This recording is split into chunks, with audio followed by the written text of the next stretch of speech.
Hello, beautiful souls. It's been a minute since I have done a live conversation, so I wanted to take 10 minutes or so to go over this very important topic about self-esteem. And it is something that has been coming up for many months, maybe years now. And I think this is something that, even though we do mention from time to time, it's not something that we have actively addressed as something that really needs to be looked up. So the goal of today is going to be to spend about 10 minutes or so going over love, self-esteem issues. How does it relate to confidence issues? How potentially you got this issue, what to do about it, and the relationship to the spiritual aspects of who we are. So that's going to be my goal for today. Let me just make sure that is working. Okay, so let's see, where do I want to start? I want to start with the what is the low self-esteem. Low self-esteem is when we are having an internal image of who we are.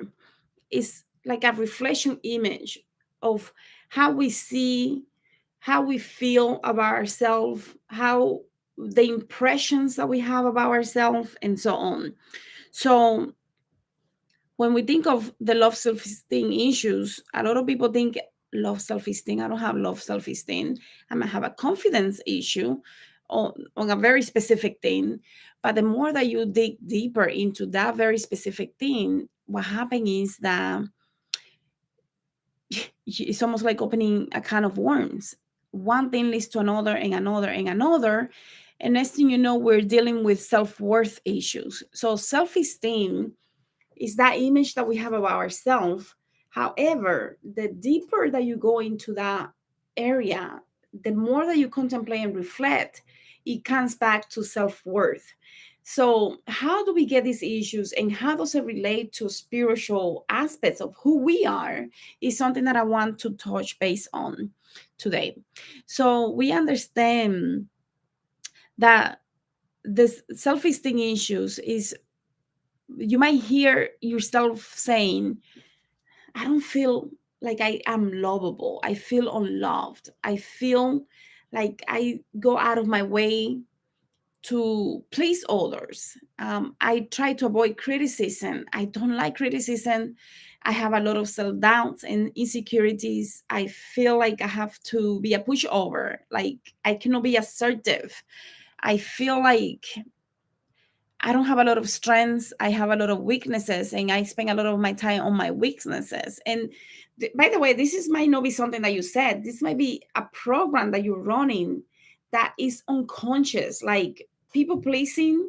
Sometimes we think we're not, and when we start looking at things that we do to avoid arguments and criticism, we can then see how we are doing the people pleasing issues activities. So not being assertive can also be that same relationship to being a people pleaser, because you're trying to avoid an issue to prevent yourself from having an argument with someone and defending yourself. So it can be a little complicated. Some people are like, I don't have a self-esteem issue, but I am afraid of failure or success. That is also a self-esteem issue, because you, by the default, you're avoiding to do something to prevent something else from happening, whether it is failure or success. So if it is failure, is I'm not going to be responsible if this fails. I'm not going to be the one responsible for this failing. I am not going to say I'm going to do this, because if I say it, then I'm going to have to try, and if I fail, then I'm going to have to really be responsible for the result of this. And if I am successful, then I'm going to attract a lot of people. And this is one of the issues that I had. The feel, and I never thought that I had this problem, because I never saw it like that. But failure of success is, I'm going to have so many eyes on me, and I don't want to deal with all of that. and I had a pretty, I think I still do, to be honest, pretty big issue with being, which is why I don't talk a lot about the things that I do with 21 divisions, because I know that if I do, I'm going to open up so many people saying, attacking me for my belief system. So afraid of success is, if I am successful with this and I wake up and I reveal what I know and I reveal the things that I know, then people are going to hate me because I'm going to crumble their belief system. And therefore, I'm going to call a lot of attention into my life, unnecessary. That's my defense. That is unnecessary attention. And therefore, I'm going to have more issues with people being envy because they don't see how much work I do to get to where I am. They only see the end results, right? So you might be dealing with being afraid of jealousy and envy. Another way that this happens is with the low self-esteem is feeling like I'm a huge disappointment, or I am not beautiful, or I don't fit in. So let's just take a quick moment to recap. Low self-esteem could also be confidence issue, but a confident issue is one aspect of self-esteem. It's not the whole.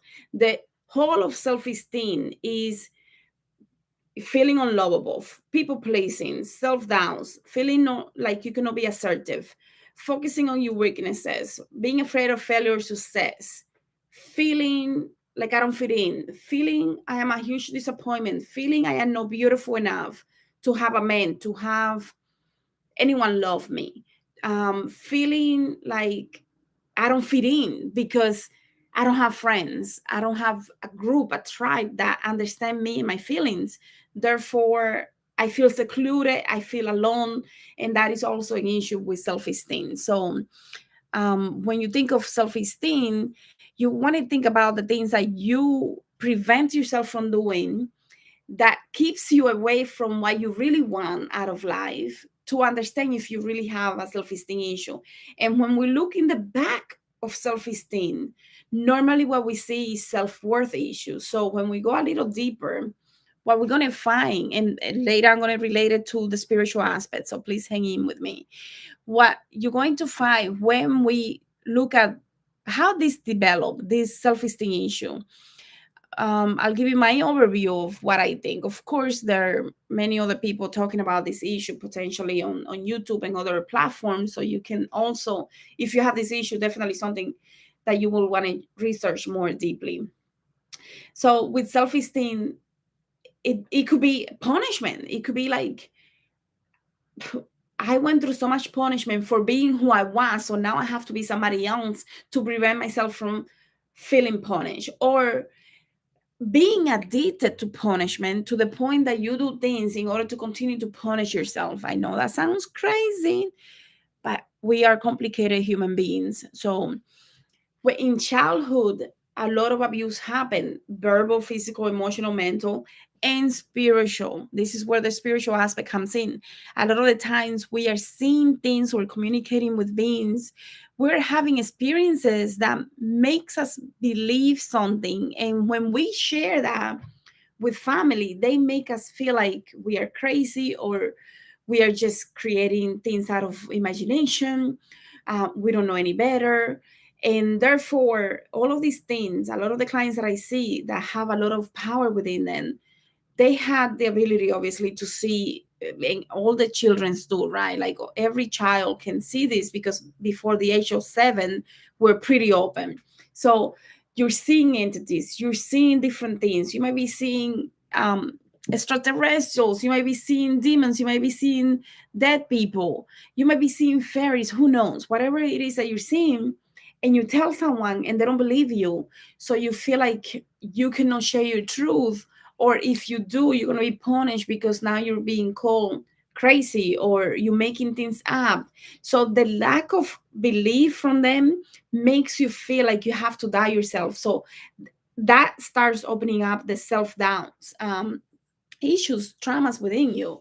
Also the physical abuse, the mental abuse, emotional abuse, verbal abuse, develops a lot of self-esteem. I just had someone here in the office, and this person 72 years old, and she said, my mother told me that I wasn't her daughter. I wasn't beautiful enough like her. So she told me, you will never get married. Nobody will ever love you. That stayed with this woman, and she's 72 years old and she's single. Okay, like the things that we tell people really, oh my god, it's almost like a belief that we put in them, like, here, this is what you need to believe about yourself, especially when they're young. Now, when they're older, that's a different story, because you can refuse what you believe, right? But when you're young, you're open, and your parents are supposed to be the people protecting you. So if they're telling you this, you believe that is true. So therefore, I'm not beautiful. I have to do everything that I can not to be beautiful, to prove to them that they were right. Or I feel so shitty that I feel no beautiful, and I feel ugly, and I feel this, and I feel that. So the verbal abuse sometimes is even worse. And of course, we're not going to compare, but it can be really bad. Physical abuse, mental abuse, sexual abuse, all of this type of abuse is just so damaging. So to work on that, it's not to forget, but to work on those things in order for us to overcome those challenges is key. Another thing is that in childhood, especially for those kids that are the youngest one, or sometimes they're the first one and the parents don't have a child for many years later, or sometimes they could be part of a large family and they are neglected because they're one of many. So the loneliness issues that a lot of people have with low self-esteem, is feeling alone, feeling lonely. Like, even though I'm surrounded by a lot of people, I don't feel like there is nobody that understands me and my thoughts, my beliefs, my process, what I'm going through, and so on. So there is a lot of loneliness issues. And a lot of the time, this comes from childhood and, of course, past lives. But we're going to focus on childhood for the most part at this moment. Also, grief. Like, if you were very close to someone and that person is gone, or you moved from one place to another and that person is gone, now that also brings in a lot of loneliness issues. You're grieving for the loss of someone, whether you moved, or they move, or they transition, or perhaps it's a pet. Sometimes it's a dog or a cat that is transitions, and you now don't have that familiar energy around you, so you feel like you're completely lost and alone. So that creates a lot of beliefs, like, if I fall in love with someone, I'm going to lose them, like I did when I was 7 and I lost my cat or my dog. And I know that sounds simple, but again, these are energetic connections that we're creating with things and people and beings and pets around us. So everything has a piece of the puzzle. Also, feeling vulnerable. Again, that goes back to losing people, losing pets, losing a community, losing. I had a client where they moved from one city to another. He went into complete depression, and he was older. He was over 30 years old when they moved. So you have someone that is already has a core friends, work, so on, and they move. you know that's going to create a lot of issues for this person. They have to now find a new tribe. And back in the days, it's not like you could stay connected with people, right? So 30 years old, and if you're 50 something, 70 or 60 something, go back 50 years. Can you do that 50 years ago? Were you able to stay in touch? You normally moved, and that's it. Like, there was no a lot of communication, right? So a lot of these issues could be coming from childhood and teenager years, but also even when you're older. One of the things that happens a lot is that when people have vulnerability, they feel like they could be betrayed. They feel like they're an easy target. They could feel weak. They could feel insecure, a lot of self-doubts. And now they're going to go into a relationship, whether it is in teenager years or a little older, and the person that they're going to attract, because they have all of this baggage, is going to be people that are going to be somewhat of a narcissistic personality, because they are going to attract a lot of the time these type of people that are going to reinforce what they experienced in childhood. So what happens is that you might fall in love with someone that is not treating you properly, and they might be very jealous of you. They might be narcissistic. They might have really bad qualities, but you think that they're doing it because they love you so much. So you put up with a lot of the abuse because you feel like finally someone loves me, right? Eventually you wake up one day and you realize, oh shit, I need to get out of this situation. But in the meantime, you stay because someone is giving you their energy that you couldn't get before.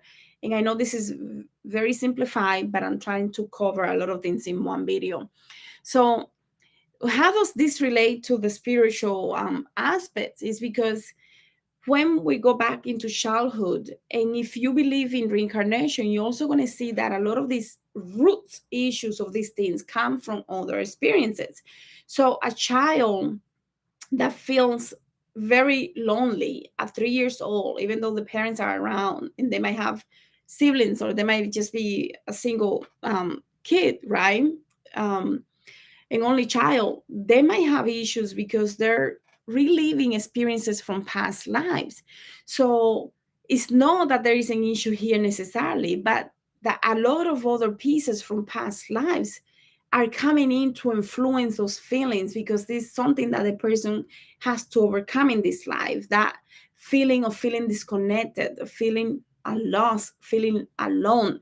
And if it is part of your mission, you can amplify this 10 times more, because it's going to be like something that is going to repeat over and over until you get it. And a lot of the time, we don't just have one purpose or one mission, we have many different purposes for this life. But if it's something that is very, very important for you, for your soul to experience and overcome, you're going to definitely experience that over and over. So if it's loneliness and you have loneliness issues, you might be bringing in so many pieces of past lives issues to address at the same time while you're here. So whatever you're experiencing is almost like amplified 10 times worse. If you're dealing with physical abuse, perhaps you were someone in a previous life that did something that you shouldn't have. So you made a promise about to suffer for all eternity because of what you did. And now in every other experience, you're suffering. Things turn because at that moment that the soul decides now you're able to handle this, you're going to start feeling like you're all of these things. You're bad, you're evil, I'm alone, nobody understands me. I have a lot of self-doubts, a lot of issues. I don't have any things that are positive about me. Like you're just going to feel like in a black hole. And that's because potentially your soul decided in a previous experience, I need to pay for what I did. So you might have a pretty good life here and still go through a lot of these issues because your soul decided it's time to work on this here now. Now you have the strength to work through this in this incarnation. If you have any question, please put it in the chat area. Hi, Dia. So, what else I want to talk about? I think with boundaries also is a big one. Boundaries, how do we work on this is key, because a lot of people will go through this and they say, I'm pretty good with work. Like I'm just so good at work. They become addicted to work because that's where they feel like they're good. But at home, they might go home and after 5, 6 p.m. when they get home, everything comes down, everything feels off. They might be feeling bored, they might be feeling just like there is no purpose to this. They might feel like they're inadequate.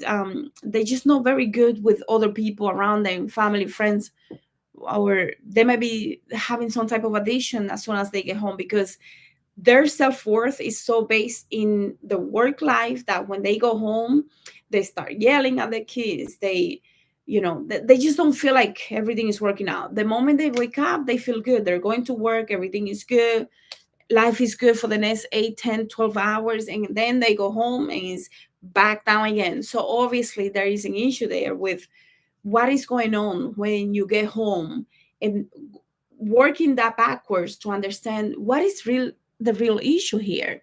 Some people are really good with home, they feel safe, but when they go to work they feel insecure, they have so many doubts, they cannot speak up, they don't know how to communicate.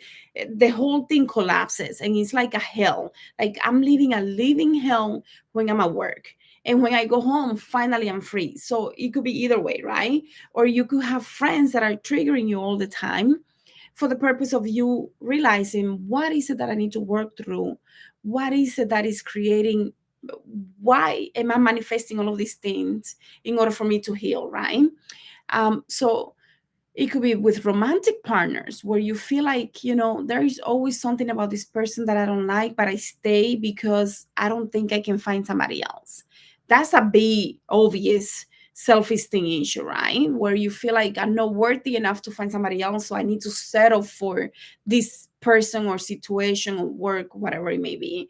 So, in terms of when you think of self-esteem and if you're settling for something, that is not too, like, it doesn't open up your heart, it doesn't call you, it doesn't make you feel those butterflies, or it doesn't make you feel like this is what I'm supposed to be doing, then you might be dealing with a self-esteem issue. Like I say, a lot of these things happen in childhood, but also even from the womb. When you're going through the womb, you're picking up all the energy from your mother. You're picking up all the energy potentially from the father if he's around, or the lack of him not being around is also a problem where you're already feeling lonely before you even born. A lot of mothers are feeling very insecure, very doubtful. They might be feeling lonely. They might be having a lot of issues with their partners, and the child inside the womb is feeling all of that, so they are coming with that programming before they're even born, and they continue to repeat that in childhood. So you bet by 10, 12 years old the child is full of negativity, so they cannot handle anymore. So later in life, when they are going through a self-esteem attack, to see if they really learn that, or to learn to put boundaries, what you're going to notice is that a lot of the time it's not easy to get up from those self-esteem attacks because we don't have a lot of reinforcement. But if you have a really good reinforcement, like imagine a circle of your auric field, and this auric field can be very strong or it could be very weak. If it's very weak, your self-esteem, your self-worth is definitely compromised. So every time somebody's yelling at you, every time someone is threatening you, every time someone is breaking your boundaries, every time someone is criticizing you, every time someone is judging you, just being nasty to you, and you're feeling all of that, right? Boom, boom, boom. Those are punchers, punchers, punchers. Can you handle that? How long does it take you to bounce back? If you cannot bounce back quickly, then you know that you have some work to do, right? It's that simple. So I think I'm going to leave it here for now, and I'll see you guys. Thank you so much for being here, and I'll see you guys on the next one. I hope you got something out of this because I try to do it as fast as I could. Thank you, and I'll see you guys on the next one. Thank you.